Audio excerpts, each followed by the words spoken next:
সালাম আলাইকুম। নির্বাচন ডাকসু জাকসু শেষ হলো। এখন আপনাদেরকে কিছু কথা বলা জরুরি। আসন্ন সংসদ নির্বাচন আছে। সেই নির্বাচনে বিএনপির অবস্থা কি হবে, তাদের অবস্থান কি হবে, তাদের দলীয় যে পলিসি সেটা কেমন হবে, সে বিষয়গুলো নিয়ে একটু আলোচনা করা দরকার। আমরা গেল 5 তারিখ থেকে 5 আগস্টের পর থেকে যদি নাকি বিএনপির সভা সমাবেশ, বক্তব্য, স্লোগান এগুলো শুনি, তাহলে মনে হবে যেন একটা আওয়ামী লীগের স্লোগান শুনছি, একজন আওয়ামী লীগের মানুষের বক্তব্য শুনছি। মাওলানা ভাসানী বলেছিলেন যে দাদারা যখন তোমাদের প্রশংসা করবে তখন তুমি বুঝবা যে তোমার দেশের বিরুদ্ধে গিয়েছ। আপনাদেরকে আওয়ামী লীগ এই হেরে যাওয়ার পরে আওয়ামী লীগ যে পরিমাণে অনুশোচনা, যে মানে করুণা দেখাচ্ছে আপনাদের প্রতি, এটাতে বোঝা যাচ্ছে যে আপনারা এই দেশের বিরুদ্ধে অবস্থান নিয়েছেন। আমরা এই ডাকসু নির্বাচনে সরাসরি কোনো দলের পক্ষে যেতে চাইনি। ডাকসু নির্বাচনের আগে আপনাদের যে ক্যাম্পেইন, এই গেল 1 মাস ব্যাপী, এই ক্যাম্পেইনে আপনারা একটা জিনিস পরিষ্কার করেছেন যে এই দেশকে আপনারা আবার সেই আওয়ামী লীগের মতো বিভাজনের রাজনীতির দিকে ঠেলে দিতে চান। আমার তো ভাই বিএনপি নাই, জামাত নাই, আমি তো কোনো দল করি না। আমার দল একটা, আমি আগেই বলেছি আমি অ্যান্টি ইন্ডিয়ান। আপনি সেই ইন্ডিয়ানকে যখন, ইন্ডিয়ান ন্যারেটিভকে যখন আপনি প্রতিষ্ঠিত করতে যাবেন, আপনি যেই হন, আমার বাপ হইলেও আমার যায়ও না আসেও না, আমি তার বিরুদ্ধে অবস্থান নেব। যা মন চায় করতে পারেন, মায়েরা ফেলতে পারেন, যা মনে চায় করেন, কোনো সমস্যা নেই। এই যে নির্বাচনে দেখেছেন না, সাদিকের পক্ষে অবস্থান নিয়েছে শেষ পর্যন্ত। বলি, নির্বাচনটা শেষ হওয়ার পরে আজকে 4-5 দিন হইল, সাদিক কায়েম এখন পর্যন্ত 1 মিনিট সময় পায়নি আমার একটা কল দিতে। এখন আমার এই ভিডিওটা দেখার পরে হয়তো শিবিরের, জামাতের অনেকে তাকে হয়তো বলতে পারেন যে তুমি ইলিয়াসকে একটা কল দিতে পারতা। আমার সাদিক কায়েম যেই জায়গায় আছে, যেইটা করছে, আমি এটা পছন্দ করি। সাদিক কায়েমের জন্য আরো দোয়া থাকলো, সাদিক কায়েম আরো অনেক উপরে উঠা যায়। সাদিক কায়েম যেই কাজ করছে, আমি তার ওই কাজে কোনো না কোনো ভাবে সহায়তাই করব। কিন্তু এই পৃথিবীতে যতদিন বেঁচে থাকবো, তার সাথে আমার জীবনে কোনোদিন কথা হবে না। তার দরজা আমার কাছে, আমি বিশাল প্রভাবশালী ক্ষমতাশালী কিছু না, কিন্তু তার দরজা আমার জন্য সারা জীবনের জন্য বন্ধ। আমি জামাতের কাছ থেকে টাকা পয়সা নিয়া, শিবিরের কাছ থেকে টাকা পয়সা নিয়া তারপরে পক্ষে কথা বলিনি। এটা আমার শরীরের, মানে এটা আমার রক্তের মধ্যে। আমি বললাম না যে আমার রক্তের গ্রুপ হচ্ছে ইন্ডিয়া নেগেটিভ। আমার শরীরে আগুন জ্বলতে থাকে এই যে মুক্তিযুদ্ধে পালছাল নিয়ে যখন কিনা কথাবার্তা বলে। এটা ইন্ডিয়া পাকিস্তানের যুদ্ধ, ইন্ডিয়া নিজে স্বীকার করেছে। পাকিস্তানিরা ইন্ডিয়ানদের হাতে লিখে দিয়ে গেছে, আমাদের ওখানে কারোর থাকতে দেওয়া হয় নাই, তারা জাতীয় সঙ্গীত বানিয়ে দিয়ে গেছে। এই ধন ফোন নিয়ে তারপরে আপনি বিশাল ফিরিতি ভালোবাসা ইস্যু করি আমি এই মুক্তিযুদ্ধের মধ্যে। এটা কোনো মুক্তিযুদ্ধ না, এটা ভারত পাকিস্তান যুদ্ধ, আমাদের এক দেশ থেকে আরেক দেশের হাতে লিখে দিয়ে গিয়েছে। এই 25-24 যে 5ই আগস্ট, এটা হচ্ছে আমাদের বিজয় দিবস। আবার যদি সেই পিছনে যাইতে চান, তাহলে বারবার আপনাদের বিরুদ্ধে অবস্থান নেব। এইখান থেকে বের হয়ে আসতে হবে। আপনারা নির্বাচনগুলো থেকে মনে করেছিলাম শেখার চেষ্টা করছেন।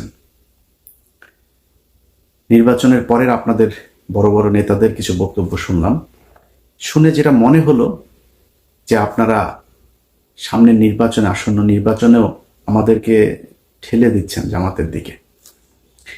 যদি এটা হইতে থাকে, সুস্পষ্টভাবে বলে দিচ্ছি, আমরা ঠিক আবার সেখানেই চলে যাব। নির্বাচনে হারলেন, বললেন কারচুপি করা হয়েছে। ভাই, আওয়ামী লীগের মতো ডাকাতি করা সম্ভব এখানে। জোর করে যারে মন চায় তারা ডিক্লেয়ার করে দিবেন, ওই পরে মেকানিজম করবেন, সেটা হইতে পারে। ঢাকা বিশ্ববিদ্যালয় কিংবা বাংলাদেশের কোনো বিশ্ববিদ্যালয়ে ভোট কারচুপি করা সম্ভব না।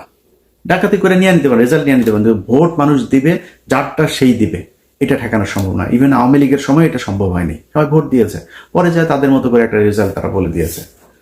এখন কারচুপি করে তারপর আর কথা বলে আপনারা সরে গেলেন। যদি কারচুপি হইতো, তাইলে ছাত্র শিবিরের চাইতে ছাত্র দলের পেশি শক্তি, পুলিশের শক্তি, এগুলি বেশি না? ওই ব্রাহ্মণবাড়িয়া থানার ওসি, তিনি পোস্ট করেছেন ছাত্র দলের পক্ষে ফেসবুকে, একটা ফেসবুক পোস্টে দেখলাম। আপনাদের লোকজন তো বেশি, জামাতের লোকজন তো কম, আপনাদের সাথে পারতো না। আরেকটা হচ্ছে আওয়ামী লীগের লোকজন নাকি, চান্দা আব্বাস ভাই বলেছেন, চান্দা আব্বাস বলে যে আওয়ামী লীগের, ছাত্রলীগের সবাই নাকি শিবিরকে ভোট দিয়েছে। চান্দা আব্বাস ভাই, ছাত্রলীগের লোকজন যদি শিবিরে ভোট দিত তাহলে জগন্নাথ হলের মধ্যে 1200-র উপরে ভোট আবিদ আর মাত্র 10টা ভোট সাদিক পেত না।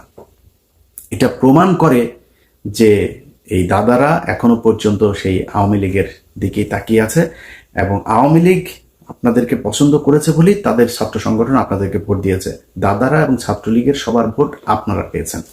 এই যা ভোট আপনারা পেয়েছেন এটা মাত্র ছাত্র দলের সক্রিয় কিছু লোকজন আছে, আর দাদারা আর আওয়ামী লীগ এই ভোটগুলি আপনাদের ভিপি আর জিএস প্রার্থীরা পেয়েছেন। কেন এরকম হইল সেটার জন্য আপনারা এই দুইটা কারণ খুঁজে পেয়েছেন। আসল কারণ সেটা না। 5 তারিখের আগে ছাত্রলীগ এই বিশ্ববিদ্যালয়গুলোতে এমন কিছু নাই যেটা করে নাই, সেই একই কাজ আপনারাও করেন নাই। আপনাদের ছাত্র সংগঠন সেই একই কাজ করেছে যেটা ছাত্রলীগ করত। এই জন্য তো এতগুলো মানুষ মারা যায় নাই। এই দেশের ছাত্র সমাজ, সাধারণ মানুষ আগের রাজনীতি সহ্য করবে না। ছাত্র শিবির কি করেছে? তারা যখন দেখেছে যে তাদের এখানে থাকা সম্ভব না, তারা গুপ্ত রাজনীতির কৌশল বেছে নিয়েছে। তারা সেই হলে থেকেছে, ছাত্রলীগের পাশে থেকে থেকে তারা সেখানকার রাস্তাঘাট, অলি গলি, রাজনীতির ধরন, ছাত্রদের মনোভাব সবকিছু তারা বুঝেছে।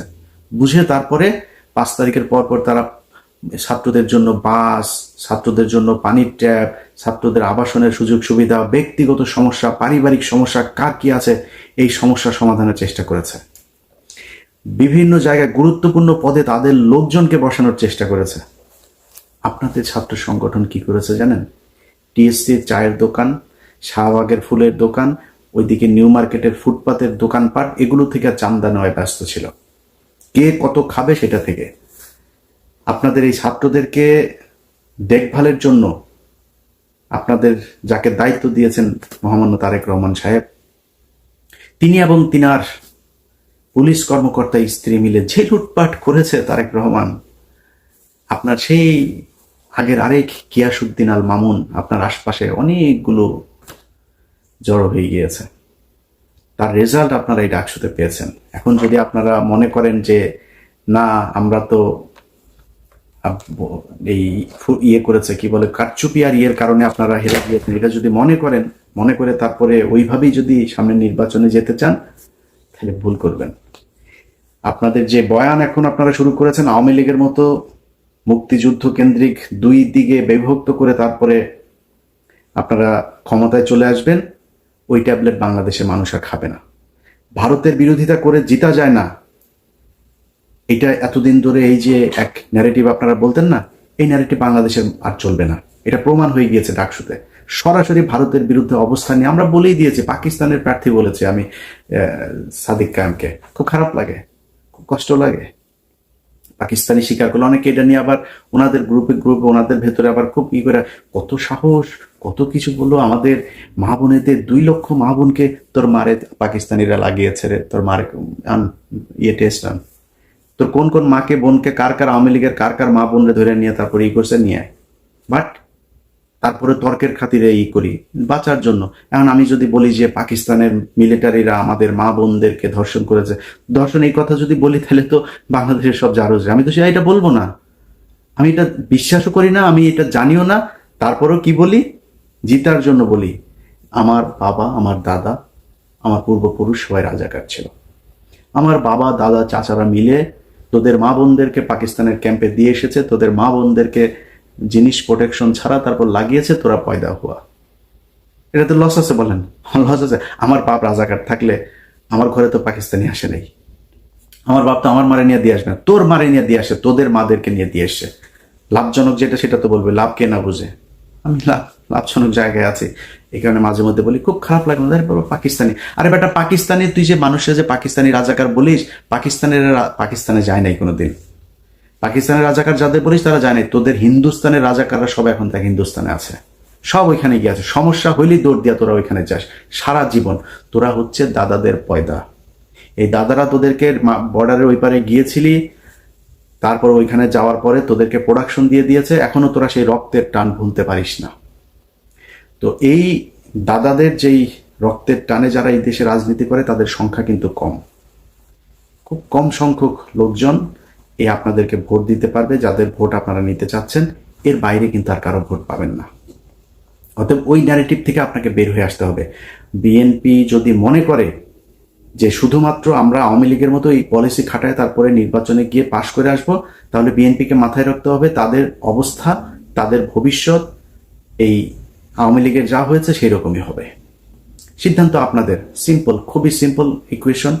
যেটা আপনারা মেনে নিতে চান আপনাদের সিদ্ধান্ত, আপনারা যেদিকে যাবেন এবার যান। আমরা বাংলাদেশের মানুষ, আমরা যারা কিনা এই মুক্তিযুদ্ধের এইসব এই বয়ান টয়ান এগুলোর ব্যাপারে যাদের অ্যালার্জি আছে আমাদের, আমরা আপনাদের এই মুক্তিযুদ্ধ নিয়ে খুব কাজ করতে চাই। আমরা এখনো চাই মুক্তিযুদ্ধে কতজন মানুষ মারা গিয়েছে খুঁজে বার করেন, মুক্তিযুদ্ধে কতজন নারী ধর্ষিত হয়েছে আদৌ হয়েছে কিনা সেটা খুঁজে বের করেন, কতজন রাজাকার ছিল, কারা রাজাকার ছিল, কারা মুক্তিযোদ্ধা ছিল, আদৌ কোনো মুক্তিযোদ্ধা ছিল কিনা এটা আমরা দেখতে চাই। ভারত আসলো, আসিয়া তারপরে আপনাদেরকে 13 দিনে যুদ্ধ করে দেশ দখল করে নিয়ে তারপরে আপনাদেরকে বললো এই নাও তোমরা স্বাধীন হয়েছে, আর তোমরা স্বাধীন হয়ে গেল। কিসের বালের স্বাধীনতা? এটার নাম স্বাধীনতা? একজন রাজনীতিবিদকে উঠায় নিয়ে চলে যায়, ট্রাইব্যুনালে সাক্ষী দিতে এসে সাক্ষীরে উঠায় নিয়ে চলে যায় ইন্ডিয়াতে, গুম করা হয়, খুন করা হয়, ভারতীয় বাহিনী সরাসরি এসে এই দেশে কিলিং করে দেওয়া যায়। এটার নাম বালের স্বাধীনতা রে। এরকম স্বাধীনতায় হিসু করি। তোদের কাছে এটা স্বাধীনতা মনে হইতে পারে, কারণ তোরা তো তোদের তো পয়দা করে দিছে, তোদের মাদেরকে লাগায় তারপরে তোদের পয়দা করে দিছে, এই জন্য তোরা মনে করিস তোদের জন্য ওইটাই তোদের দেশ। আমার দেশ তো ওইটা না। আমি পাকিস্তানিও না, হিন্দুস্তানিও না, আমি বাংলাদেশ চাই। যেই কারণে বাংলাদেশের পক্ষে কথা বললে কোনো দেশের, আমার যদি এখন কোনো সমস্যা হয়, জাপানের সাথে আমেরিকার সমস্যা ছিল না, জাপানের সাথে এখন সবচাইতে মিত্র দেশ হয়েছে জাপান। আর পাকিস্তানের সাথে আমার সমস্যা ছিল, পাকিস্তানের সাথে আমরা আলাদা হয়ে গিয়েছি। পাকিস্তানের কাছ থেকে আমার এখন সুবিধা পেলে আমি নিব, পাকিস্তান আমার কাছ থেকে সুবিধা পাইলে নিবে। পাকিস্তান আর বাংলাদেশ দুই দেশের মানুষ মিলেও যদি কান্নাকাটি করে তাও কোনোদিন এই দুই দেশ এক হবে না। এরা কথায় কথায় পাকিস্তানি, এইসব গাঁজাখুরি আলাপ বন্ধ করতে হবে। আপনাদের মূল দল যেটা আছে সেই দলের ডাকসু তো গেলই, তো ছাত্রদল তো তাও সেইভাবে ঢাকা বিশ্ববিদ্যালয়ের পোলাপানের কাছ থেকে তো চান্দা টান্দা নিতে পারে না। কিন্তু জাতীয় নির্বাচনে আপনাদের মূল বয়স্ক শয়তান যেগুলো আছে সেগুলো তো ইয়েতে যাবে, ওই নির্বাচনে অংশ নিবে।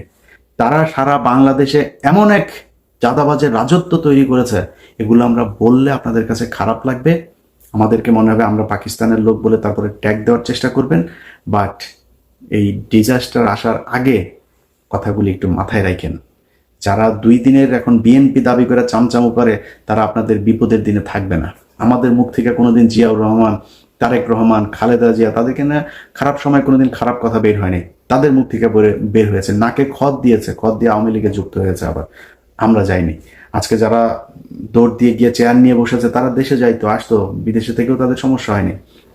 কিন্তু আমরা কথাগুলি বলছি আপনাদের ভালোর জন্য।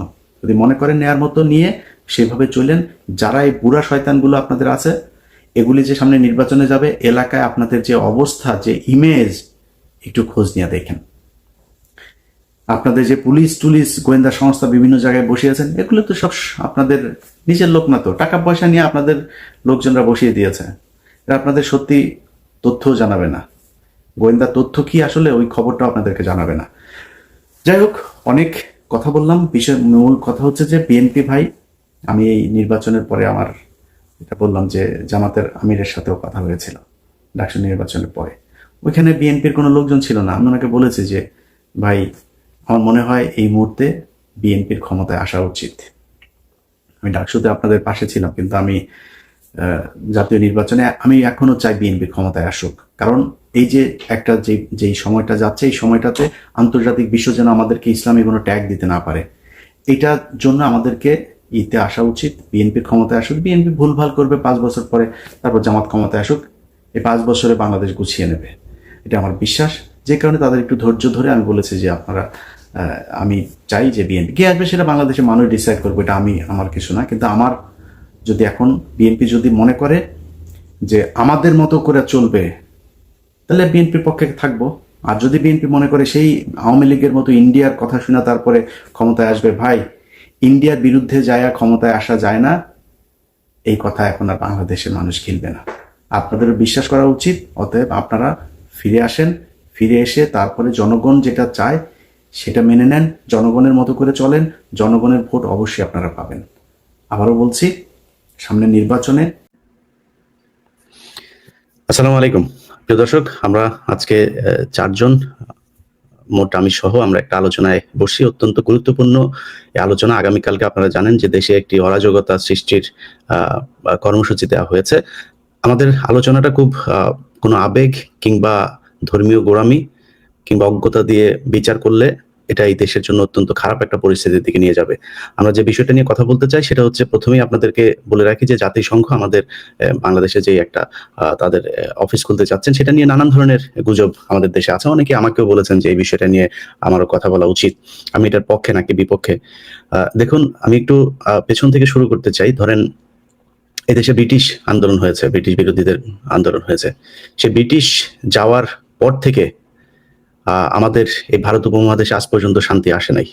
বরং ব্রিটিশরা যখন এখানে ছিল তখন এদেশের যেসব জমিদাররা পরবর্তীতে আমাদের মুসলমানদেরকে বিভিন্ন সময় 47 পর্যন্ত মুসলমান নিধন চলেছে এখানে, তারা থাকার সময়টাতে অন্তত চেষ্টা করেছে যে একটা ব্যালেন্স নিয়ে আসার জন্য, আমরা তাদেরকে থাকতে দেন। এবং আপনি যদি ব্রিটিশ বিরোধী যে আন্দোলনগুলো দেখেন, সেই আন্দোলনগুলো সবকটাতেই আমাদের মুসলমানদের যেই অবদান বলেন, আর আমি আমার ভাষায় যদি বলি যে তাদের যেই মানে অতি উৎসাহী কার্যক্রম, সেগুলো তারা চালিয়েছে এবং চালিয়ে তারা বরং মুসলমানদের এই ভারত উপমহাদেশে বিপদই ডেকে এনেছেন।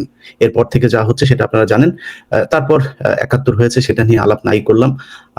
আমাদের সব শেষ ঘটনাগুলো যদি আপনারা দেখেন, 15 বছরের যে দুঃশাসন, সেই দুঃশাসনের মধ্যে আমরা বারবারই গিয়েছি যে পশ্চিমা যে দেশগুলো আছে তারা যেন আমাদের পাশে থাকে, এবং তারা ছিল না বলে অনেকে তারা জানে, এটা এখন ওপেন সিক্রেট যে জুলাই এবং আগস্টের আন্দোলনে আমাদের দেশের সাধারণ মানুষ তারাই মূলত যুদ্ধটা করেছে, তারাই জীবন দিয়েছে, কিন্তু আমাদের পাশে যুক্তরাষ্ট্র সহ পশ্চিমারা ছিলেন, এবং সেটা থাকার কারণেই কিন্তু আমরা আজকে স্বাধীনতা পেয়েছি।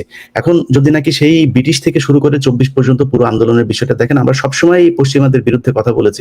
আমি ব্যক্তিগতভাবে অনেক জায়গায় পশ্চিমাদের বিরুদ্ধে আমার অবস্থান আছে, কিন্তু আপনি জাতিসংঘের কথা যদি বলেন, আমরা তো জাতিসংঘের বাইরে না। আমরা যে কোনো বিষয় নিয়ে সেই দৌড়ে আসিস মার্কিন যুক্তরাষ্ট্রের নিউ ইয়র্কের ম্যানহাটনে আসি জাতিসংঘের বিচার দেওয়ার জন্য।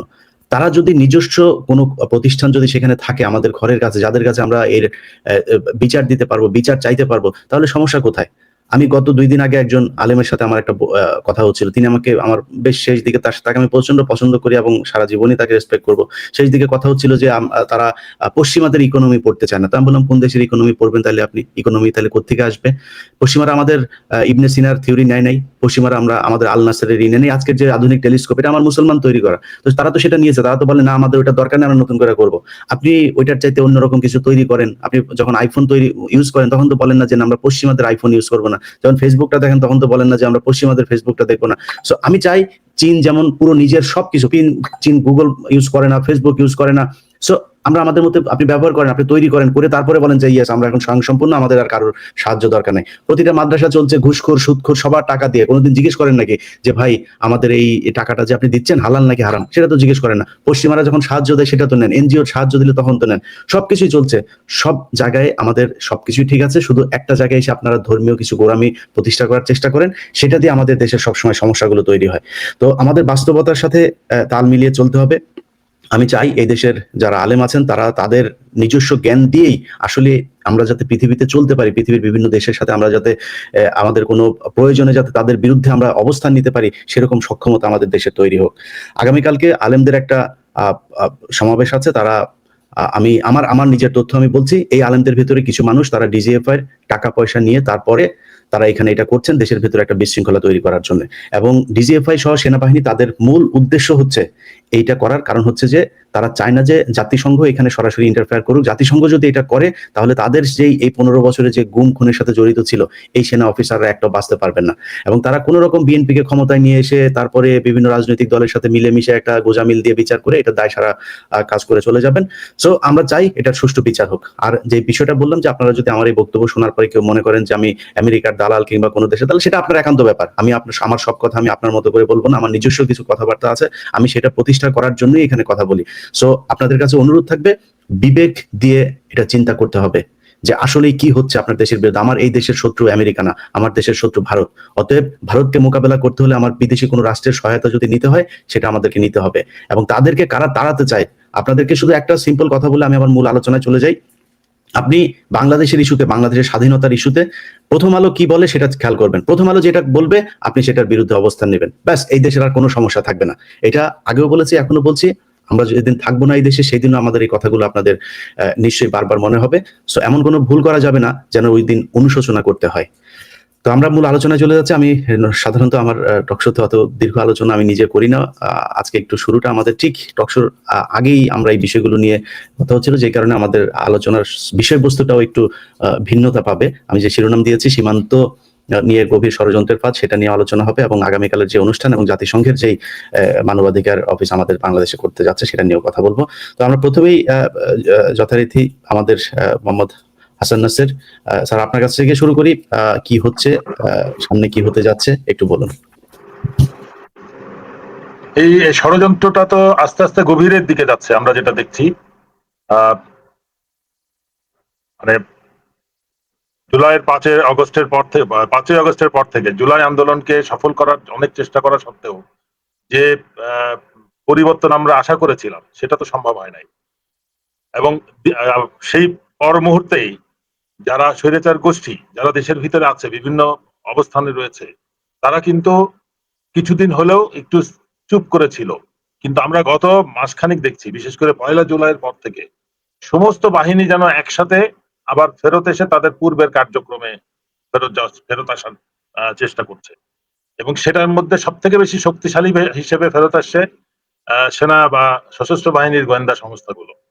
আর সেই সাথে হেলমেট বাহিনী বা সরকারের যেগুলো, হাসিনা সরকারের যে সন্ত্রাসী বাহিনী ছিল, তারাও সব ফেরত আসতেছে। এই জিনিসগুলো আমাদেরকে কিন্তু মানে রীতিমতন অশনি সংকেত বলতে হবে দেশের জন্য। এবং আমরা দেশের আইন শৃঙ্খলা পরিস্থিতিটাও মনে হচ্ছে যেন আল্লাহ চালাচ্ছে দেশটা। এবং যেখানে ক্রাইসিস ম্যানেজমেন্ট হচ্ছে, এখানে কিন্তু কোনো প্রিভেন্টিভ কোনো অ্যারেঞ্জমেন্ট হচ্ছে না। একটা দুর্ঘটনা ঘটে গেলে আমরা দেখছি সেখানে যে বিভিন্ন ভাবে মানে পরিস্থিতিটাকে নিয়ন্ত্রণের চেষ্টা করা হচ্ছে। একটা সরকার তো এইভাবে চলতে পারে না। এটাই হইতে পারে ইন্টারিম গভর্নমেন্ট, কিন্তু এই গভর্নমেন্টের সরকারের জনগণের ট্যাক্সের টাকায় সমস্ত বাহিনী তাদের বেতন ভাতা সুযোগ সুবিধা সবকিছুই পাচ্ছে, কিন্তু তাদের যে কাজের যে রেজাল্টটা, আউটকামটা, সেই আউটকামটা কিন্তু আমরা দেখছি না। সবার কাছে একটা এক্সকিউজ আছে, একটা দুর্ঘটনা ঘটার পরে সাথে সাথে উইদিন মিনিটস কোন রকম তদন্ত ছাড়াই কিন্তু আমরা তদন্তের পরবর্তীতে কি আসবে সেটা জেনে যাচ্ছি। এটাই কিন্তু বলে যে সমস্ত সিস্টেমটা একটা মাফিয়া তন্ত্রের ভিতরে ঢুকে গেছে এবং সেই গোষ্ঠীটাই সমস্ত কিছু মানে নিয়ন্ত্রণ করছে। এবং আলটিমেটলি জনগণ এটার প্রাইস দিচ্ছে। একটা দেশের জনগণের ট্যাক্সের টাকার প্লেন বলি, একটা ট্যাক্সের টাকায় প্রশিক্ষিত পাইলট বলি, আর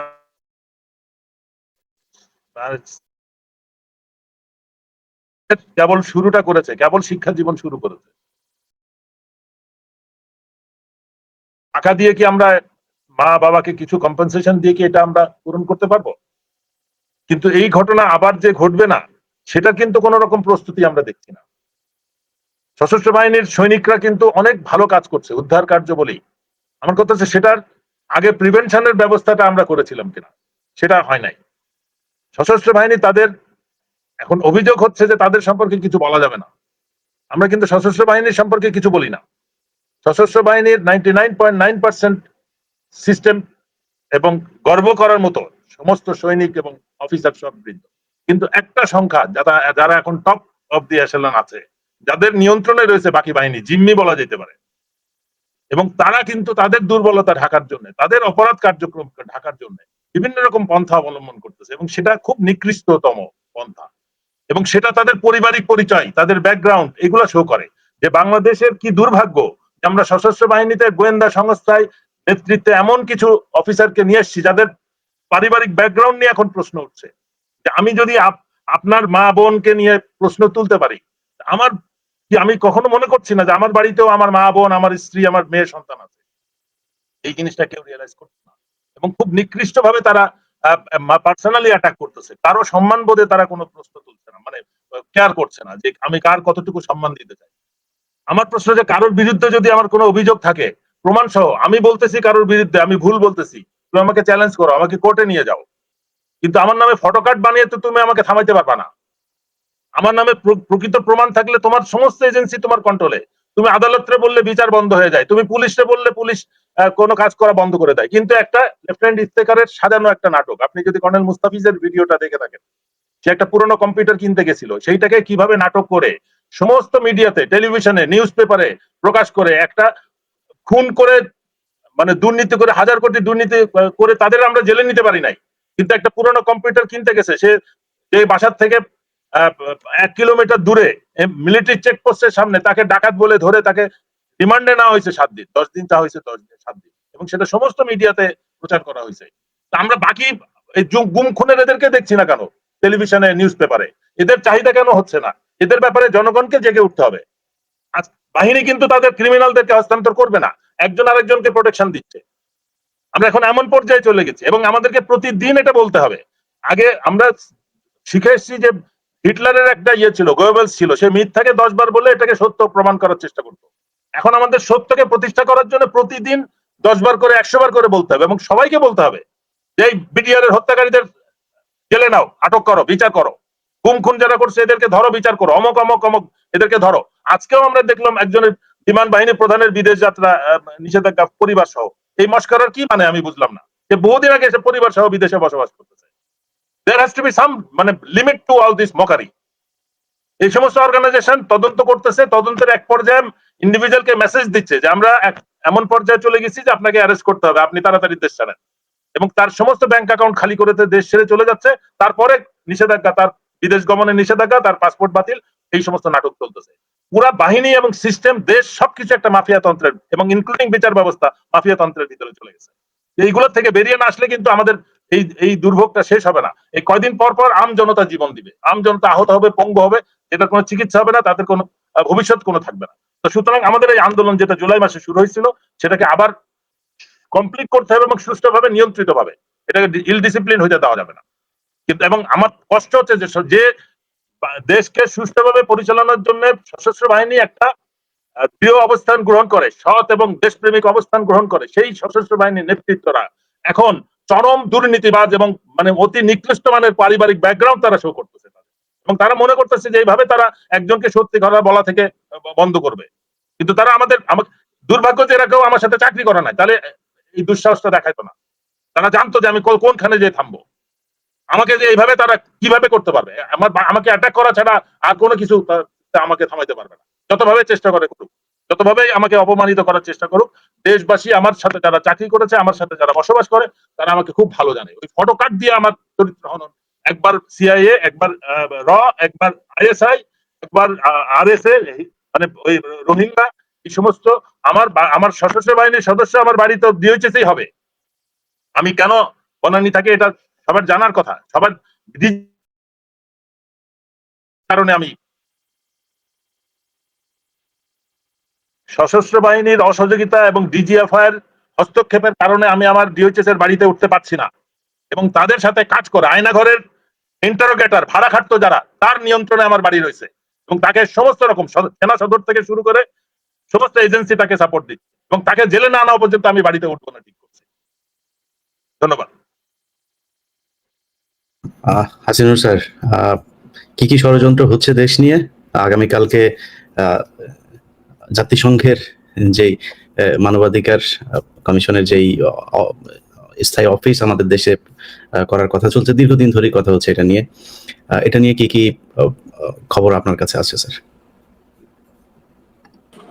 আজকে এটা জুলাই মাস, আবু সাইদের মাস। আমি গর্বিত, মহানবা তাকে বেস্ট করুন সকল নিহত সদস্যদের। তারপরও ভারকান্ত আমাদের মাইলস্টোনের মেয়ে বাচ্চারা মারা গেছে, ছেলেরা মারা গেছে, এটা মানে নেওয়া যায় না শরীরে। আজকে শুনলাম 5টা লাশ ডিএনএর মাধ্যমে হস্তান্তর করা হয়েছে, 5টাই মেয়ে বাচ্চা। লিয়াজ ভাই বোঝাতে পারবো না আমার 3টা মেয়ে, এটা কত আদরের। বাপ মাদের কত কষ্ট পাচ্ছে এই 5টা বাচ্চা তারা গ্রহণ করছে। আমার জাতি লজ্জা হওয়া উচিত, আমাদের ভালো বিমান নাই, আমরা কিনতে পারিনি ভারতের জন্য।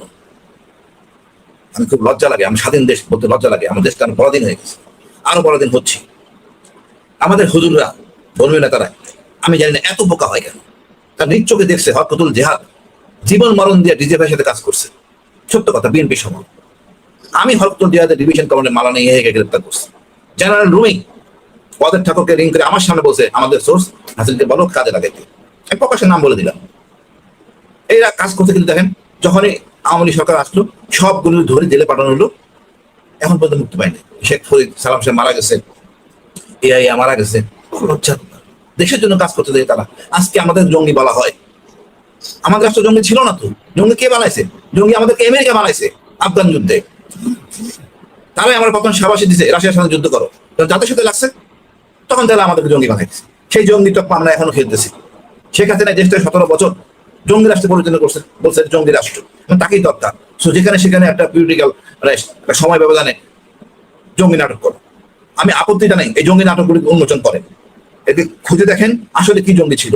নিরীহ জনগণদের মারছেন, অন্যায়ভাবে জুলুম করছেন, হত্যা করছেন। হাসিনা আসল চেহারা দেখেন। ডক্টর ইউনূসকে ওদের জঙ্গি, আসলে ডক্টর ইউনূসকে কি বলবো, জঙ্গি নাম শুনলে পরিবারে বিব্রত হয়ে যায়, আত্মীয় স্বজন দূরে সরে যায়, জঙ্গি এই একটা পর্যায়ে গেছে। আসলে তো আমরা জঙ্গি না, হাসিনা আমাদের জঙ্গি বানাইছে। আর এই জঙ্গি জন্য আজকে এগুলো হয়েছে। আমাদের মেজর দিয়া মেজর করছে শোক, সে কেমন জঙ্গি হয়? নামাজ পড়লে জঙ্গি হবে? আমি জানি না। গাড়ি রাখলে জঙ্গি হবে? টুপি পড়লে জঙ্গি হবে? এগুলি কে করছে? এগুলো ভারত করছে। ভারত আমাদের হাসিনাকে চালাতে, তুমি এইভাবে চলো। আর আমেরিকা ওই না বুঝে শুনে চাল দিচ্ছে। আমি অনুরোধ করি একটা কমিশন করেন। আমি অনুরোধ করি আমাদের আইন মন্ত্রণালয় আছেন, নজরুল সাহেব আছেন, প্রধান উপদেষ্টা, অনুগ্রহপূর্বক আপনার একটা কমিশন করেন। সেখানে ইউএস এর এবং ইউএন এর দরকার হলে ভারতের একজন প্রতিনিধি রাখেন একজন করে, তারপরে আপনারা এই কমিশন করেন এবং গুম যে নাটক, জঙ্গি নাটকটা দেখেন আসলে কই জঙ্গি। এখন আমাদের মেয়েরা নিকাব পরে দেখতে খারাপ লাগে, তারা এটা পছন্দ করে। আমাদের তো ধর্মীয় রিসার্চ ইনস্টিটিউট নাই, সেটা হওয়া উচিত। এক হুজুরকে পছন্দ করে না, মারামারি করে, এটা জঙ্গি না। পুরা বিশ্বে দেখেন, এই যে মায়ানমারে বৌদ্ধ ধর্মের লোকরা আমাদের মুসলমানদের মানলো, কি নির্মম ভাবে হত্যা করলো, তাদেরকে তো কেউ জঙ্গি বলে না। ভারতে আরএসএস তারা আমাদের মুসলমান মারতেছে, মসজিদগুলো ভেঙে দিচ্ছে, কেউ তো তাদেরকে জঙ্গি বলে না। ইহুদিরা আমাদের মুসলমানদের মারতেছে ফিলিস্তিনে, তাদেরকে তো আমরা জঙ্গি বলি না। তা আমাদের হুজুরদের একটা জঙ্গি কেন বলতেছেন? আমাদের জঙ্গি তো ভারত বানাইছে। এই জেএমবি আমাদের সৃষ্টি করতে ভারত, তাদের ছিল এক্সপ্লোসিভ, লেখা ছিল মেড ইন ইন্ডিয়া। আমাদের হলো সাংবাদিক কেউ এটা উঠায় নাই, আমি চিৎকার করছি লেখা থাকতে, উঠানো হয় নাই বিষয়টা। আমি চাই যে জঙ্গি নাটকগুলি হয়েছে এটা আমরা উন্মোচন করি রাষ্ট্রের সামনে আন্তর্জাতিক ভাবে। আসলে আমরা জঙ্গি কিনা, জঙ্গি রাষ্ট্র হিসেবে আমি এই দেশে বাস করতে চাই না। আমার পরিবার থাকবে না, কেন জঙ্গি রাষ্ট্রে থাকবো? আমরা শান্তিপ্রিয় জাতি, আমরা আমরা শান্তিপ্রিয় জাতি। আমাদের 12 মাসে 13 পবন বলে হয়, অর্থাৎ 13টা উৎসব আমাদের। আমরা তো জঙ্গি না, আমরা ঘর কোনো জাতি, পরিবার নিয়ে বাঁচতে চাই। যদি বিপ্লবের কথা বলেন, এই জুলাই আগস্ট আমাদের দেশের বিপ্লব। তবে আমরা ধর্মীয় উন্মোচনা পছন্দ করি না। ইউএন থাকলে আমি মনে করি আমাদের জন্য অনেক উপকার হবে, আমরা যে কোনো জিনিস হাসিল করতে পারবো। আমরা ভুলে যাবো না হাসিনা চলে গেছে কি হয়েছে, তাতে হয়েছে নাকি? নেক্সট গভর্নমেন্ট আসবে, সে একই কাজ করবে, 5 বছর পরে দেবে আরো 5 বছর থাকতে, সেটা আরো ক্ষেত্রে হবে না, আমরা বলতে পারি না। আমাদের একটা আশ্রয়স্থল দরকার আছে। আমাদের মানবাধিকার কমিশন ছিল, মেজর রহমান সাহেব, উনি একটা কাগজ লিখে দিতেন, কোনো কাজ হইতো না। এরপরে যে কমিশনার আসলেন, উনি কোনো কাগজই দিতেন না, কমপ্লেন নিয়ে SMS পাঠাইতেন, নেওয়া দিয়ে আমাদের কমিশন হয় নাই। আমি চাই এই কমিশন থাকতে হবে, এই কারণে নাহলে আমাদের হুজুরটাই মারা যাবে। এই ধর্মীয় নেতারা যারা হচ্ছে এরাই ক্ষতিগ্রস্ত হবে। এদের না আছে বুদ্ধি, না আছে জ্ঞান, বেশি বুঝে। অনেকে বলতেছেন সমকামী, সমকামীটা তো প্রশ্নই আসে না ভাই।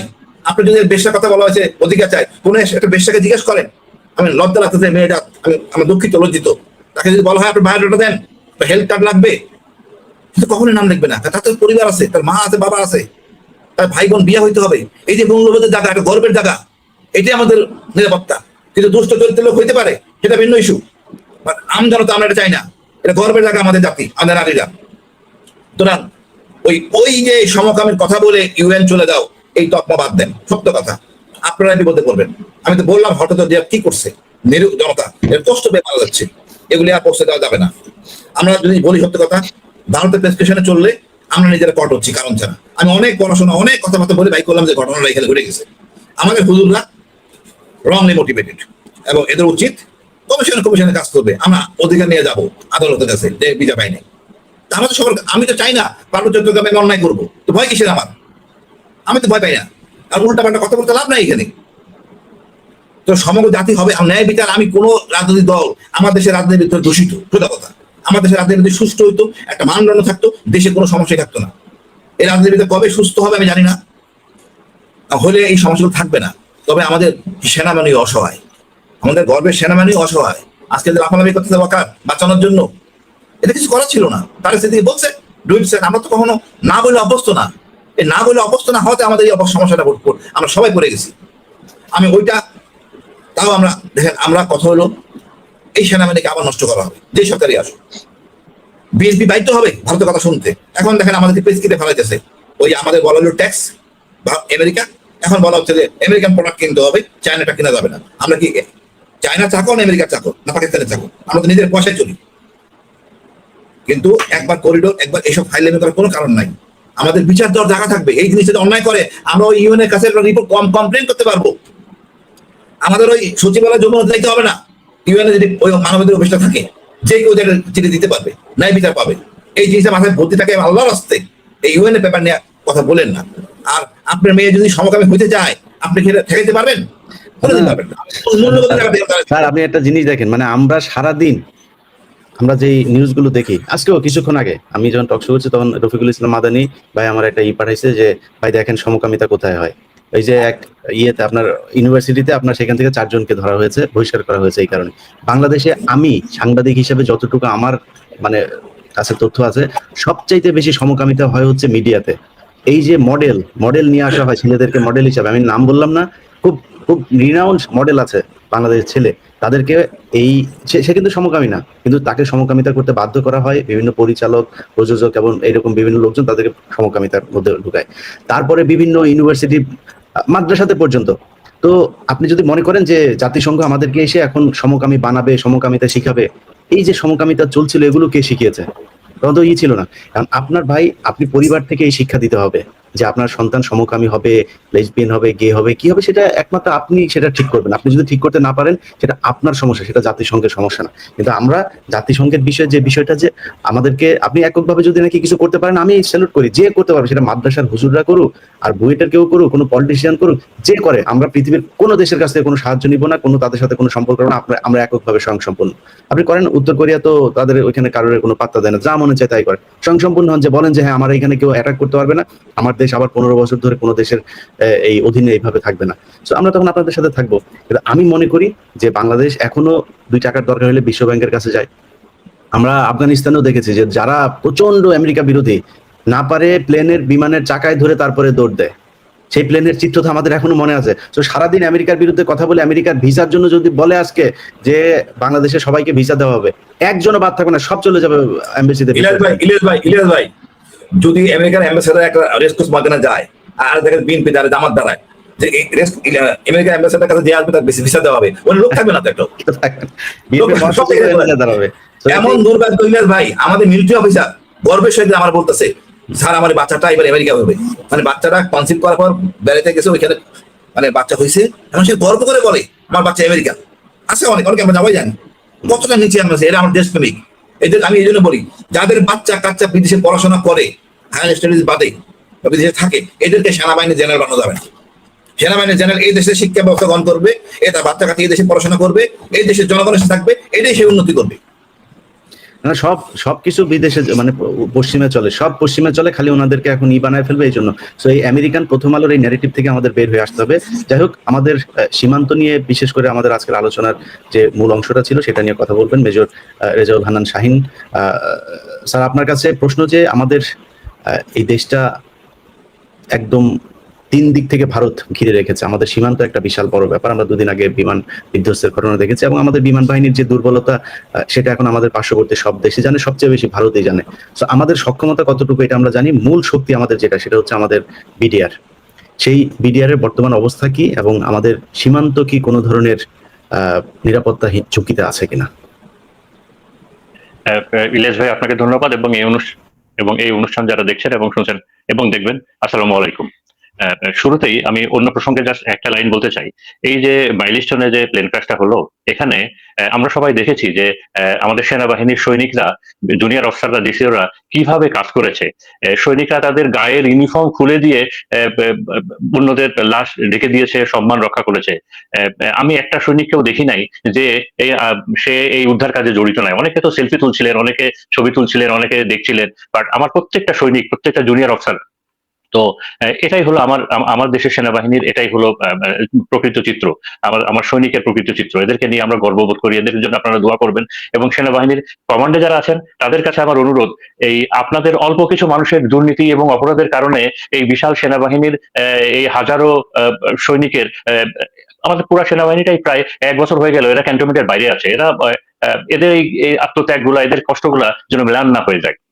দ্বিতীয়ত আর একটা ছোট পয়েন্ট বলবো, তাসনুবা মাহা আহ, উনি ওনার হাজবেন্ড ক্যাপ্টেন তানভীর বিডিআর হত্যাকাণ্ডে শহীদ হয়েছিলেন। ভাবির অপরাধ, ভাবি এখনো তার স্বামীর লাশটা পান নাই। তার অন্য মানুষের লাশ দিয়ে ভাবিকে বুঝাই দেওয়ার জন্য অনেক চেষ্টা করা হয়েছে, এবার ভাবি রাজি হন নাই। কারণ ভাবি এখনো তার স্বামীর লাশ খুঁজে বেড়াচ্ছেন। ভাবি তার স্বামীর হত্যাকারীদের বিচার চাচ্ছেন, তাকে কোনোভাবে কোনো কিছু দিয়ে কম্প্রোমাইজ ভাবি করবেন না, ভাবি বিচার চাচ্ছেনই, ভাবিকে কোনোভাবেই বসে আনা যাচ্ছে না। যে কারণ ভাবি এগুলো কোনো কোনো কিছু নিয়ে কম্প্রোমাইজ করবেন না, ভাবি এই কারণেই একটা বড় অংশ দেখছি, এবং আমি সন্দেহ করছি এটা গোয়েন্দা সংস্থা, যে ভাবির চরিত্র হানির পেছনে লেগে গেছে বিভিন্ন ভাবে, ভাবির চরিত্র নিয়ে কথা বলা শুরু করেছে। তো আমি আমার গোয়েন্দা সংস্থার সকলকে বলছি, উনি আমাদের একজন শহীদ ভাবি, সম্মানিত ভাবি, ভাবির সম্মান রক্ষা করা আমাদের দায়িত্ব। আর যদি মনে করেন যে আপনারা গোয়েন্দা সংস্থারা এটা করছেন না, তবে কারা করছে সেটা বের করেন, তাদেরকে সামনে নিয়ে আসেন। মেজর জিয়া যে বরখাস্ত এখন দেশে পালিয়ে আছে মৃত্যুদণ্ড মাথায় নিয়ে, এটা একটা জঙ্গি নাটক, এটা তো আমরা সবাই জানি যে বিগত রেজিমে কিভাবে জঙ্গি নাটক হয়েছে। এবং শুধু এই জিয়া না, এই জঙ্গি নাটক সাজিয়ে প্রায় 64 জন, 64, 60 থেকে 70, আমার জানার মতো একটা ডেফিকালি 64 অফিসারকে বিভিন্ন ভাবে ভিক্টিমাইজ করা হয়েছে।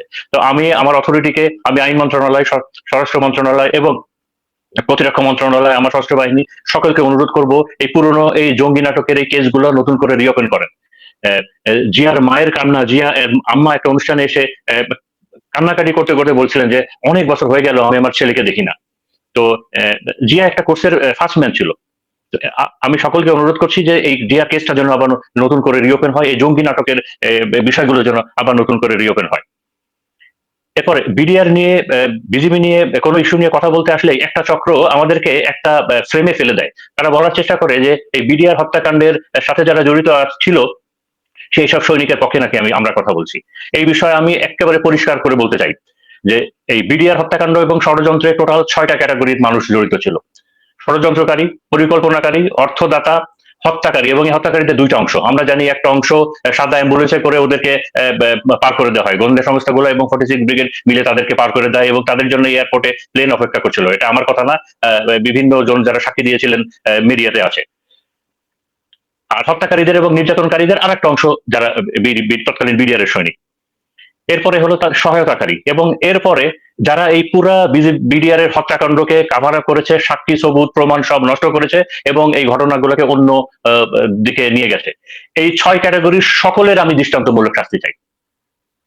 এই 6 ক্যাটাগরির সকলের আমি দৃষ্টান্তমূলক শাস্তি চাই। কিন্তু আমরা দেখতে পাচ্ছি কি যে এই শুধুমাত্র একটা ক্যাটাগরি বাদে বাকি সবাই এক হয়েছে, এবং তারা একটা ন্যারেটিভ দাঁড় করাচ্ছে যে সম্পূর্ণ ঘটনার জন্য শুধুমাত্র বিডিআর সৈনিকরা দায়ী। তাহলে বাকি 5 ক্যাটাগরি গেল কোথায়?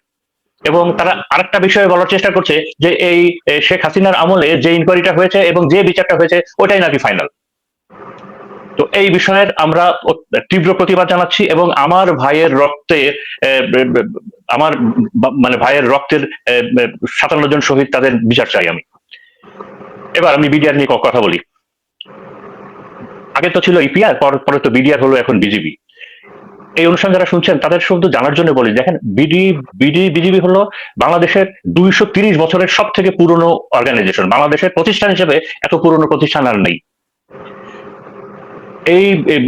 এর ইতিহাস এত রিচ বিডিআর এর।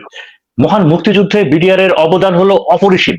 আপনারা অনেকেই হয়তো জানেন না যে এই বিডিআর থেকে, তৎকালীন ইপিআর থেকে 817 জন শহীদ হয়েছিলেন এই মহান মুক্তিযুদ্ধে। বিডিআর থেকে 2 জন বীর শ্রেষ্ঠ আছে, 119 জন পদক মানে গ্যালেন্টারি অ্যাওয়ার্ড পাওয়া সৈনিক আছে এই বিডিআর। আপনারা কি এখন তো প্রায় দেখা যায় গত 15 বছরে যে সীমান্তে প্রতিনিয়ত প্রায় হত্যা হয়, পুশিন হয়, ফেলানির লাশ ঝুলতে থাকে। 2009 সালের আগের বিডিআর এর আপনারা একটু আপনাদের মেমোরিটা একটু চিন্তা করে দেখেন তো, সংবাদ মিডিয়াতে খুঁজে দেখেন তো, 2000 স্বাধীনতার পর থেকে 2009 পর্যন্ত সীমান্তে হত্যাকাণ্ড হয়েছে কিনা, হলে কত কিভাবে হয়েছে, দেখবেন হয়নি। কারণ সেই সময়কার বিডিআর দেশপ্রেমিক ছিল, সাহসী ছিল, এবং তারা পেশাদার ছিল। আমাদের এই উপমহাদেশে যতগুলো বর্ডার গার্ডিং ফোর্স আছে, আমাদের বিজিবি কিংবা বিএসএফ, পাকিস্তানের, মায়ানমারের, চায়নার, সব থেকে সাহসী, দেশপ্রেমিক এবং প্রফেশনাল ফোর্স ছিল হলো বিডিআর। আমি শুধু তাদের পুরনো একটা ঘটনা বলে শেষ করব। সিলেটের পদুয়াতে বিএসএফ যখন মার খাওয়ার পরে তারা আমাদের যে রৌমারী যুদ্ধের কথা জানেন, রৌমারী বড়ইবাড়ি কুড়িগ্রামের এই এলাকাটা, এই গ্রামটা দখল করার জন্য গ্রামবাসীর ভাষ্য মতে প্রায় 300 থেকে 400 ইন্ডিয়ান বিএসএফ এর সৈনিকরা এই গ্রামবাসীটা রাতের অন্ধকারে ঘিরে ফেলে। ওইখানে একটা বিওপি ছিল, বড়াইবাড়ি বিওপি। এই বিওপিতে সদস্য সংখ্যা ছিল মাত্র 11 জন। এই 11 জন তারা ডিসিশন নেয় যে তারা ফাইট করবে। জাস্ট ইমাজিন, এই 11 জন তারা ডিসিশন নেয় যে তারা ফাইট করবে। তাদের মেশিন গান ছিল এবং তারা শুরু করে দিল, গুলিবর্ষণ শুরু করে দিল, প্রতিরোধ শুরু করলো। এবং এলাকাবাসীর ভাষ্য মতে 98 থেকে, কেউ বলে 200, বাট আমি শুনেছি 98 জন বিএসএফ এর মৃত্যু হয় ওই ইসে। এই বিডিআর এর ওই 11 জনের বীরত্ব দেখে গ্রামবাসীরাও তাদের সাথে যোগ দেয় এবং আমাদের ভারতের বিএসএফ এবং ভারতের যে বাহিনীটা ছিল তারা শোচনীয়ভাবে পরাজয় বরণ করে। আমাদের বিডিআর এর 11 জনের ভিতরে 3 জন শহীদ হন। অনেকে, আমার খুব কষ্ট লাগে যে অনেকেই, বিশেষ করে সেই সময় যারা পিলখানায় ছিলেন, হেডকোয়ার্টারে ছিলেন, তারা আবার এইটার ক্রেডিট নেওয়ার চেষ্টা করে। তো আমি মনে মনে ভাবি যে ওই 2000 সালে যখন এই ঘটনাটা হয়, যে তখন তো মোবাইলেরও ব্যবহার ছিল না। তো সীমান্তে হলো যুদ্ধ, ওই পিলখানা হেডকোয়ার্টারের কমান্ডেশনে যারা ছিলেন তারা কিভাবে এটার ক্রেডিট নেওয়ার চেষ্টা করে। তো এখন আমি বর্তমানে ফেরত আসি। একটা বিষয়ে কিছু কথা বলতে হবে, যেটা হলো যে আমরা গত 15 বছরকে কিভাবে ডিফাইন করব। আমাদের কাছে দুইটা সিচুয়েশন আছে। হয় আমরা ডিফাইন করবো যে আমাদের গত 15 বছর অত্যন্ত সুখে শান্তিতে ছিল, প্রত্যেকটা অর্গানাইজেশন একেবারে তাদের প্রফেশনালিজমের পিকে থেকে পারফরমেন্স দিয়ে গেছে, দেশে একেবারে সবকিছু শান্তি বিরাজ করছিল। অথবা গত 15 বছরে আমাদের দেশের অনেক ক্ষতি হয়েছে, প্রতিষ্ঠানগুলোর ক্ষতি হয়েছে, আমাদের সশস্ত্র বাহিনীর ক্ষতি হয়েছে, জুডিশিয়ারির ক্ষতি হয়েছে, দেশে প্রচুর গুম খুন, অন্যায়, অবিচার, অনাচার হয়েছে। সিচুয়েশন তো দুইটা, এবং কোনটা সত্য আমরা তো জানি। তাই যদি হয় তবে আমাদেরকে তো এই জুলাই বিপ্লবের পরে একটা জায়গা থেকে তো শুরু করতে হবে, দেশটা তো পুনর্গঠন করতে হবে। আমরা যদি বিশ্বাস করি যে না, গত 15 বছর আমাদের অনেক ক্ষতি হয়েছে, তাইলে তো সামনের দিকে যেতে হবে। এখন অনেকে বলার চেষ্টা করে যে দেখো, আমলাতন্ত্রে আমাদের যারা ব্যুরোক্রেসি, তাদের তো বিশাল প্রবলেম, দুর্নীতি আছে বিভিন্ন সমাজের অন্য সেক্টরে, তোমরা ওগুলো নিয়ে অত কথা বলো না কেন? তোমরা শুধু এই সশস্ত্র বাহিনী কিংবা এগুলো নিয়ে এত বেশি কথা বলো কেন?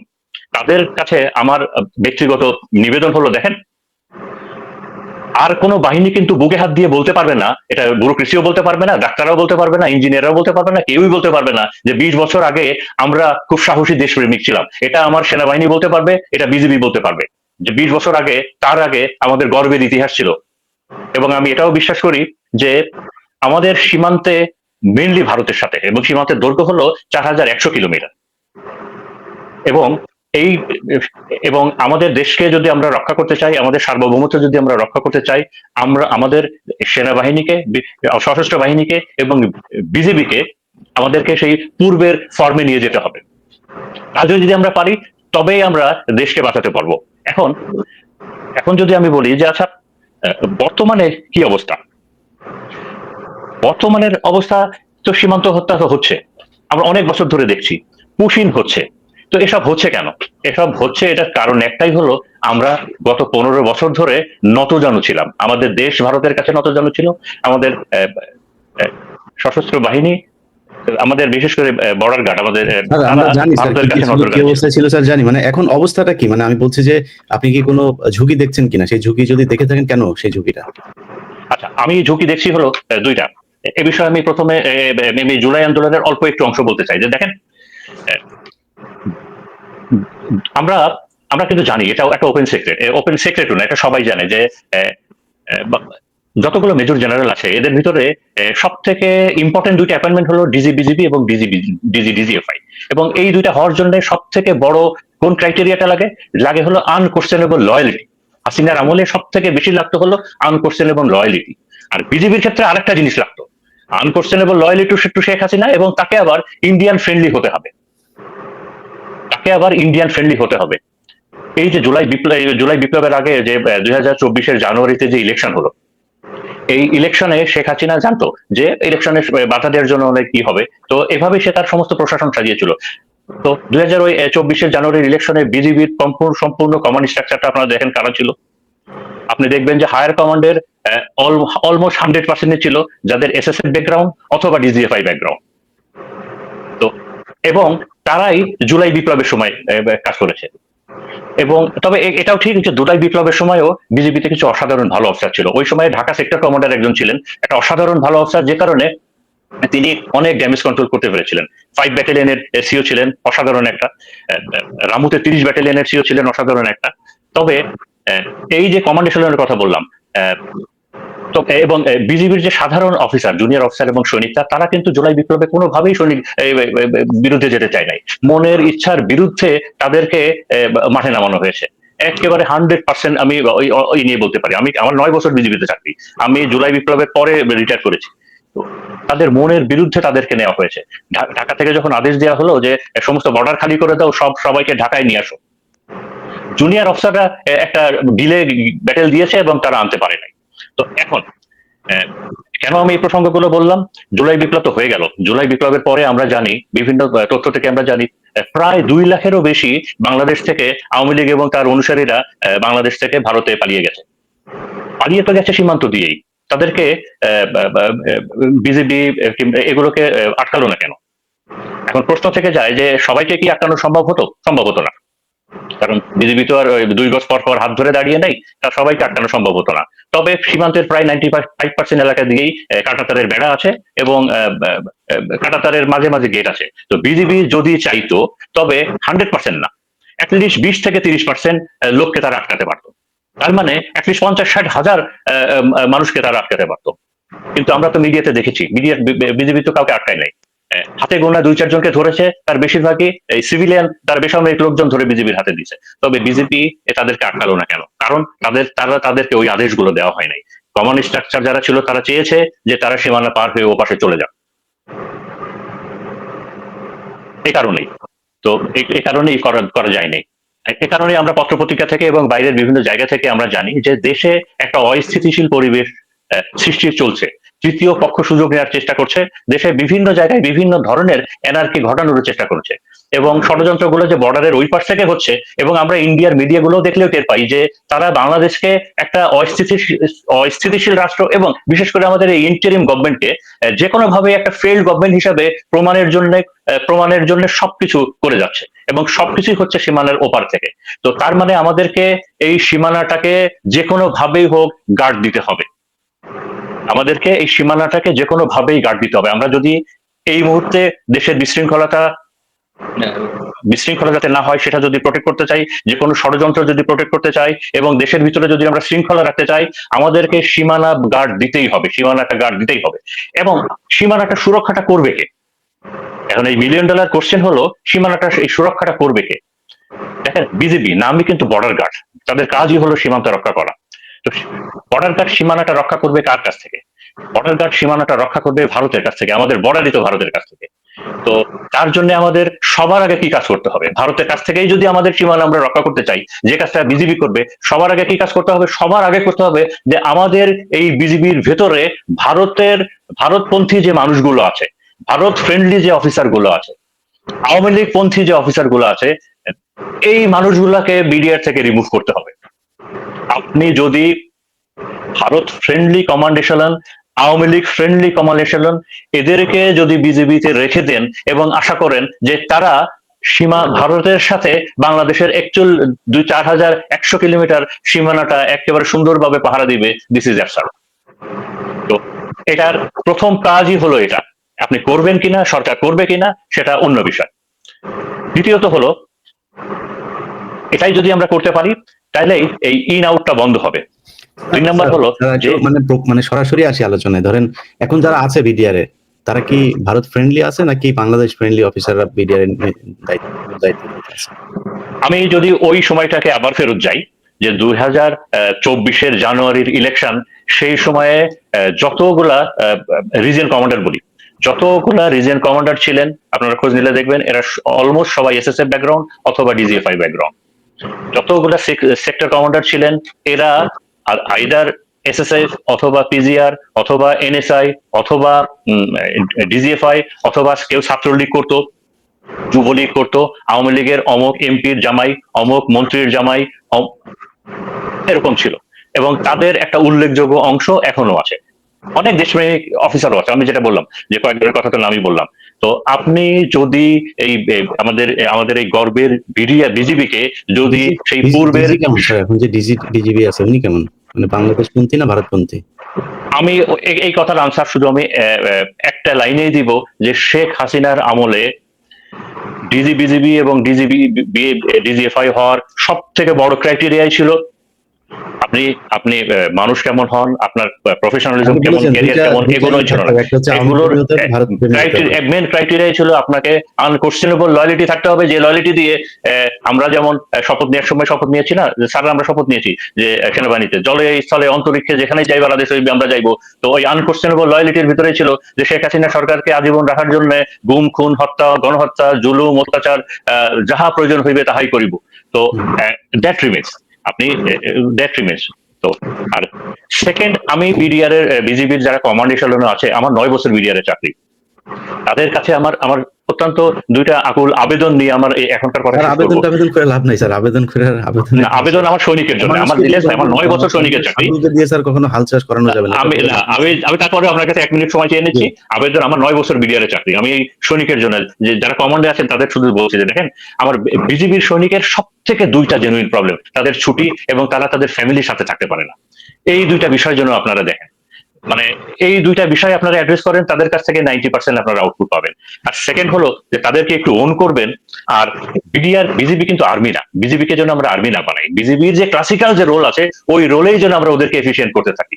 তো বিজিবির কমান্ড এশালনের কাছে আমার এই সাবমিশনটা থাকবে। Thank you.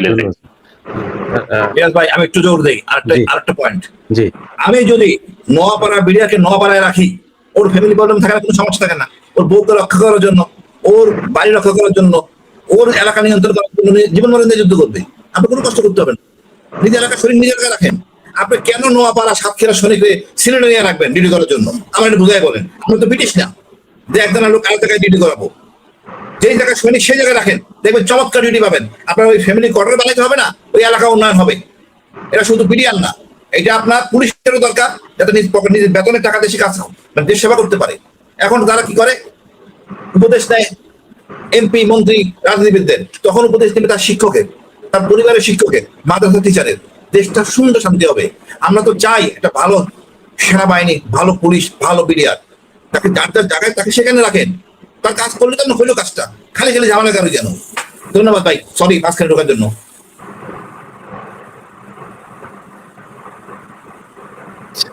স্যার আপনি শেষ করে দেন তাহলে।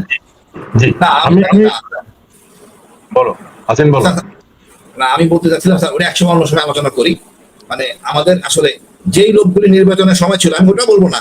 এখন তো মনে করেন নুরুদ্দা সাহেব বলছেন নির্বাচন 18 সালে কি হয়েছে, 164%। এই 164 পরিষ্কার করে বলছেন গোয়েন্দারা জড়িত ছিল।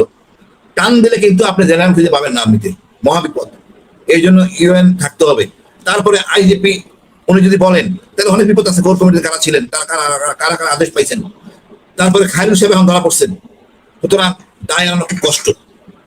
আমি মনে করি সবাই আমরা সত্য স্বীকার করি, ন্যায় বিচার প্রতিষ্ঠিত করি, দেশটাকে শান্তির জায়গায় নিয়ে আসি। ধন্যবাদ। জি হাসান নাসির, আপনি শেষ করে দেন।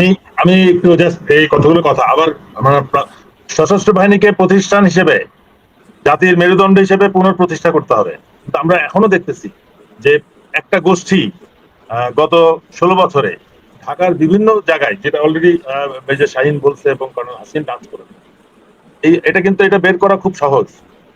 তারা ঘুরে ফিরে ডিজিএফআই, র্যাব, এনএসআই, এসএসএফ, তারপরে ঢাকা ক্যান্টনমেন্ট, না হলে ম্যাক্সিমাম তাদের পোস্টিং হচ্ছে সাভারে। এই জিনিসগুলা মানে এইটা কোনো প্রতিষ্ঠান, সশস্ত্র বাহিনীতে এটা কখনো ছিল না। যেটা এই যে গোষ্ঠীটা, একটা গোষ্ঠী তারা কন্টিনিউয়াসলি এই সার্কেলের মধ্যে রয়েছে, এবং এই সার্কেলটা যদি আইডেন্টিফাই করা যায় তাহলেই বোঝা যাবে কারা স্বৈরাচারের দোষ। তারা এখনো ষড়যন্ত্র করছে, তারা এখনো ডিস্টেবিলাইজ করার চেষ্টা করছে। আমি আপনার সাথে যখন কথা বলতেছি তখন আমার ফেসবুক লক করে ফেলছে, অলরেডি হ্যাক করে ফেলছে। আমাদের এনডিজের আরো কয়েকজনের ফেসবুক হ্যাক করেছে। মানে এটাতে নিশ্চয়ই কোনো সিভিলিয়ান কেউ করবে না। একটা জিনিস বোঝার বিষয়, এই আমরা কথা বলতেছি মোস্টলি সশস্ত্র বাহিনী বা সশস্ত্র বাহিনী সংক্রান্ত সংস্কার, বিচার, বিডিআর হত্যার বিচার, যেটার সাথে সশস্ত্র বাহিনীর কেউ না কেউ জড়িত। তার মানে আমাদের পিছনে কে লেগেছে, কে লাগছে, কে আমাদেরকে ক্ষতিগ্রস্ত বা অপমানিত বা বিব্রত করার চেষ্টা করছে। এটা কিন্তু জনগণ বুঝতে পারছে। এই জিনিসটা সশস্ত্র বাহিনীর এরা বুঝতেছে না, যে আমি যাই কিছু করবো, বা আমি যদি আমাদের এই গ্রুপের কারোর বিরুদ্ধে বা আমার বিরুদ্ধে যদি কেউ অ্যাটাক করে, এটা কে করেছে এটা সারা দেশের জনগণ জানে।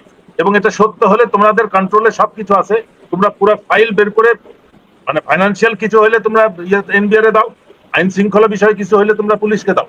ভোটার কার্ড বানায় না। আর সরকার যদি এটাকে মানে নিয়ম শৃঙ্খলার মধ্যে আনতে চায়, তাহলে কিন্তু একটা শাফটিং বাই অর্ডার করাইতে পারে। নিয়ম আছে যে আমি ঢাকায় যারা 3 বছরের বেশি চাকরি করছে তারা বাইরে যাবে, আর বাইরে যারা রয়েছে তারা ঢাকায় ফেরত আসবে। এই একটা রোটেশন যদি করা হয়, তাহলে ঢাকায় আমার মনে হয় এই অনেক সমস্যার সমাধান হয়ে যাবে। কিন্তু দুঃখজনক বিষয়, প্রতিরক্ষা বিষয়ক যিনি উপদেষ্টা আছেন, তিনিও নীরব, অকার্যকর। আমাদের নিরাপত্তা বিশেষ উপদেষ্টা যিনি আছেন, তিনি তো একেবারে হারিয়ে গেছেন। আমরা কিন্তু গত 2 মাস মনে হয় জানি না যে দেশে কোনো নিরাপত্তা উপদেষ্টা আছে কিনা। তো এটা আমাদের জন্য কিন্তু খুব বিব্রতকর এবং ভয়ঙ্কর। আমরা দুশ্চিন্তায় আছি। মানে বর্ডারের ওই পার থেকে হুমকি দিচ্ছে। প্রতিদিন আমরা শুনতেছি যে অগণিত লোক বর্ডার ক্রস করে আসতেছে এবং 5 আগস্টের আগে একটা ভয়ঙ্কর কিছু হবে, কিন্তু আর প্রিপারেশন হিসেবে আমরা কিন্তু কাউকে দেখছি না। কোন রকম প্রস্তুতি বা কোনো, আমরা সবাইকে যেটা দেখতেছি যে একটা দুর্ঘটনা ঘটলে সেখানে সবাই যে প্রতিকারের ব্যবস্থা নিচ্ছে, তখন বিভিন্ন রকম স্টেটমেন্ট আছে। এখন বিডিআর এর ব্যাপারে যেটা আমার আবার যেটা বললাম যে আমি 100 বার বলবো, প্রতিদিন আমার সুযোগ থাকলে 100 বার আমি একই কথা বলবো বিডিআর এর কথা।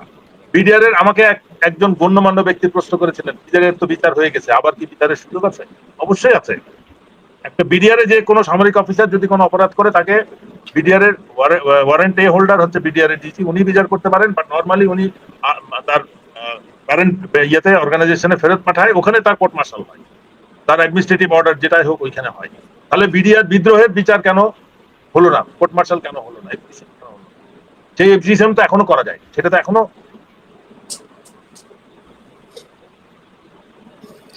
যে স্যারের ফেসবুক হ্যাক করার পরে বোধহয় বাসার ওয়াইফাই কারেন্টের লাইনও হ্যাক করলো কিনা জানি না। যাই হোক, আমরা শেষ বক্তব্য শুনতে পারলাম না। প্রিয় দর্শক, আপনারা আমাদের আজকের বক্তব্য যারা শুনলেন, এখানে আপনারা কেউ ভুল বুঝাবুঝি বা বিভ্রান্ত হলে এটা আমার দেশের জন্য অনেক ক্ষতিগ্রস্ত হবে। আমাদেরকে এক থাকতে হবে। আপনাদের সবার কথাতে বলে রাখি, এই বাংলাদেশের বিরুদ্ধে পৃথিবীর যেই দেশ হোক, সেটা আমেরিকা হোক আর ভারত হোক, আর যে এই বাংলাদেশের মানুষের বিরুদ্ধে যদি কেউ দাঁড়ায়, আমি আপনাদেরকে কথা দিলাম, আমি ইলিয়াস হোসাইন সবার আগে বুক পেতে দেবো। অতএব দেশপ্রেম শিখে লাভ নাই, আপনাকে বাস্তববাদী হতে হবে। আমরা এই দেশের আলেম সমাজকে চাই, তারা এই দেশ শাসন করুক। এবার আপনি কি সেটাকে সরিয়ে বলেন চাই, যেইভাবে দেখতে চান, আপনাদের ওই জায়গায় আমরা দেখতে চাই, কিন্তু সেই যোগ্যতাটা আগে আপনাদেরকে করতে হবে। এখনো পর্যন্ত আপনারা কিছু হলেই সেই তাদের কাছে, তাদের পেছনে আপনাদেরকে ছুটতে হয়। আমরা এই যে গত এক বছর হলো, এখন পর্যন্ত একজন আলেমকে আমরা দেখলাম না, সেখানে নিয়ে গেল। সেই সক্ষমতা দাঁড় করাতে হবে। কথায় কথায় এই বাইতুল মোকাররমের উত্তর গেটে গিয়ে যদি বিশ্বকে দাড়ি টুপি দেখায় বাংলাদেশে একটা মৌলবাদী রাষ্ট্র, এটা প্রমাণ করার চেষ্টায় যারা ফাঁদ পাতে, সেই ফাঁদে পা দেন, তাহলে এই দেশের অবস্থা ভয়ঙ্কর হবে। আমরা আমেরিকার পক্ষের না, আমেরিকার পক্ষে দালালিও করতে চাই না। আমেরিকা আমার দেশের কোনো নিয়ন্ত্রণে নেই, সেটাও আমরা চাই না। কিন্তু আপনাকে বুঝতে হবে যে আমাদের পাশে একটা বিশাল বড় বাঘ আছে।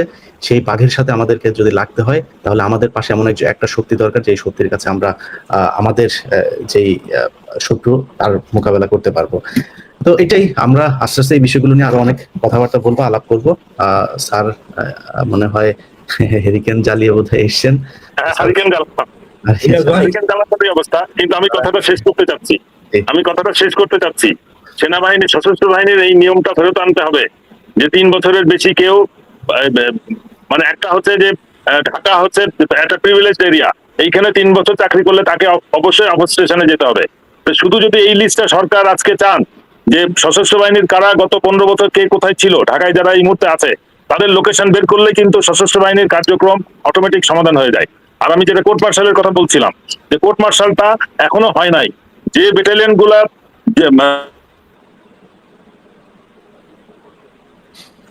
ইনশাআল্লাহ আমরা পরে আবার আরেকদিন আলোচনা করবো না। আমাদের নিয়মিত এই সেনাবাহিনীর সাবেক যেই দেশপ্রেমিক সদস্যরা আছেন, তাদেরকে নিয়ে আপনারা দেখছেন। প্রিয় দর্শক, আমরা মিতভাবেই টকশো গুলো করছি, তো ইনশাআল্লাহ এর ধারাবাহিকতা চলবে।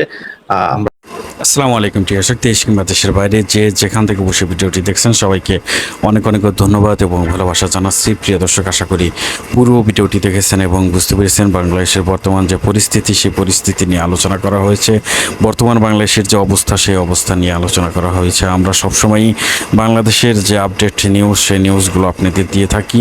আমাদের এই চ্যানেলে কোনো ধর্ম, কোনো বর্ণ, কোনো রাজনৈতিক বা কোনো রকম কোনো দলকে সাপোর্ট করা, কোনো রকম কোনো একদলীয় এজেন্ডা বাস্তবায়ন করা এরকম কোনো নিয়ম নীতি বা এরকম কোনো আদর্শের মধ্যে পড়ে না। আমরা যে সকল নিউজ পাই সে সকল নিউজ আপনাদের মাঝে আপলোড করি এবং আপনারা দেখেন, আপনারা বোঝেন এবং আপনারা কমেন্ট করেন। প্রিয় দর্শক, এখানে সকল মানুষের কথা বলার অধিকার রয়েছে, সকল মানুষ এখানে কথা বলবে, যার কারণে আপনারা দেখতে পাচ্ছেন যে দীর্ঘদিন ধরে আমরা কিন্তু এই চ্যানেলটি চালাচ্ছি এবং সকল ধর্মে বর্ণের সকল রাজনৈতিকবিদদের সকল দলের মতামত আমরা নিয়মিত শুনতে পাচ্ছি। আজকের এই লাইভটি আপনাদের কাছে কেমন লাগলো অবশ্যই কমেন্টে জানাবেন। সবাই ভালো থাকবেন, সুস্থ থাকবেন। ভিডিওটি শেষ করছি। আসসালামু আলাইকুম।